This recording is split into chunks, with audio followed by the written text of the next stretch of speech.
Bonjour à toutes et à tous, bienvenue sur cette vidéo de présentation du rêve éveillé. Aujourd'hui, je vais bien évidemment vous parler du rêve éveillé, mais également vous parler de ce que je suis et de mon choix de cette méthode parmi des centaines d'autres. Je me nomme Lavigne Joël, je suis psychopraticien, analyste en rêve éveillé sur Chartres. Alors, qu'est-ce que le rêve éveillé ? Bien entendu, si vous allez sur mon site internet psycho-praticien-rêve-éveillé.fr, vous aurez toutes les réponses à vos questions et même plus, puisque je mets à votre disposition des liens vers d'autres portails d'information. Seulement aujourd'hui, je vais faire plus que de répondre à cette question, je vais vous parler de mes motivations profondes à choisir cette méthode parmi des centaines d'autres. Tout d'abord, ma première motivation à m'orienter vers cet outil thérapeutique est que je crois profondément en la puissance et en la bienveillance de l'inconscient. Pour Carl Gustav Jung, célèbre psychanalyste et contemporain de Freud, l'inconscient recèle non seulement des représentations refoulées, mais se trouve être un véritable bouillon de culture, de force curative et constructrice. Cela, je le vois tous les jours. L'inconscient nous connaît mieux que nous-mêmes. Aussi, on peut comprendre que réussir à s'en faire un allié, c'est permettre de faire du sens à nos souffrances, de les comprendre, mais surtout d'en guérir. Ma seconde motivation à m'orienter vers cet outil thérapeutique est la méthode même du rêve éveillé, qui consiste à utiliser des images comme symboles chargés de sens et d'émotions. En parallèle de mon activité de psychopraticien, je suis également auteur.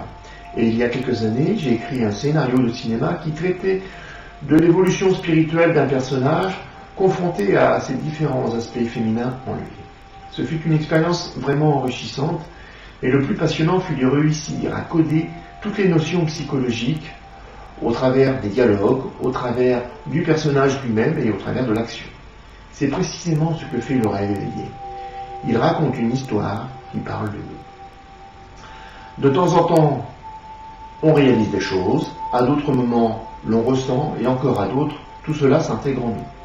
Tout comme au cinéma, on peut faire des bonds en arrière, aller dans le futur, revivre des épisodes dramatiques, mais inexorablement, le film se déroule jusqu'à son dénouement.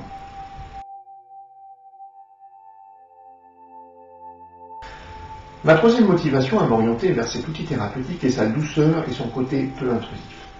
Je l'ai déjà dit, le rêve éveillé travaille avec l'inconscient, mais en soi, ce n'est pas très original, car toutes les méthodes de type analytique utilisent justement ce langage inconscient, soit au travers du psychisme ou du corps.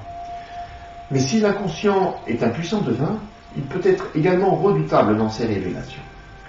C'est pourquoi on voit apparaître très souvent des phénomènes de résistance et des patients qui se traînent très longtemps, parfois pendant des années, dans une thérapie tout simplement par peur d'affronter des zones de souffrance. C'est un fait qui n'existe que très peu dans le rêve éveillé.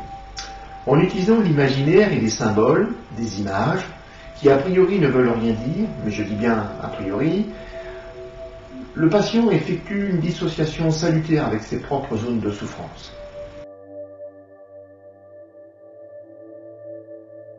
Cela ne veut pas dire que le patient ne traverse pas d'émotions à un moment ou à un autre. Cela veut simplement dire que les émotions, les affects, les traumas, les révélations, s'il y en a, sont abordés progressivement et dans un cadre très rassurant. C'est ce qui fait dire du rêve éveillé que c'est une méthode douce, peu intrusive, mais très efficace. Enfin, ce que j'aime dans cet outil thérapeutique est qu'il vit. En effet, le rêve éveillé va bien plus loin que de flatter le mental. Au-delà de la compréhension, il permet à ce que nous comprenons de nous-mêmes de faire du sens et d'interagir en direction de toutes les parties de notre être. C'est ainsi qu'il va créer une connexion avec l'émotionnel, mais aussi avec le corps, le spirituel, voire même le contexte social, c'est-à-dire l'environnement proche, la famille, les amis. Les neurosciences nous enseignent que le cerveau ne sait pas faire de différence entre une réalité concrète et une réalité fantasmée. Penser aux confitures de sa grand-mère, c'est déjà sentir l'odeur. Rêver, c'est déjà être ce que l'on change.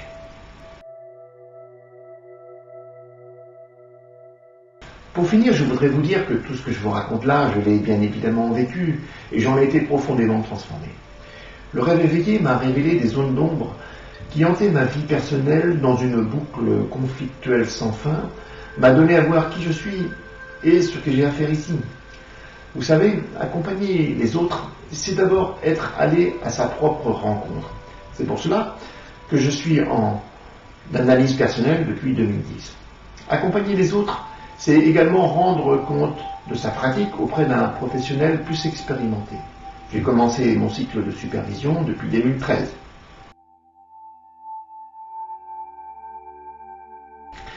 Voilà, maintenant vous savez tout de mes moteurs à choisir cette méthode thérapeutique qu'est le rêve éveillé. Si vous souhaitez en savoir plus, je vous invite à vous rendre sur mon site internet psycho-praticien-rêve-éveillé.fr où vous pouvez voir également l'adresse s'afficher au bas de votre écran. Il ne me reste plus maintenant qu'à vous souhaiter une très belle journée et également de faire de très beaux rêves.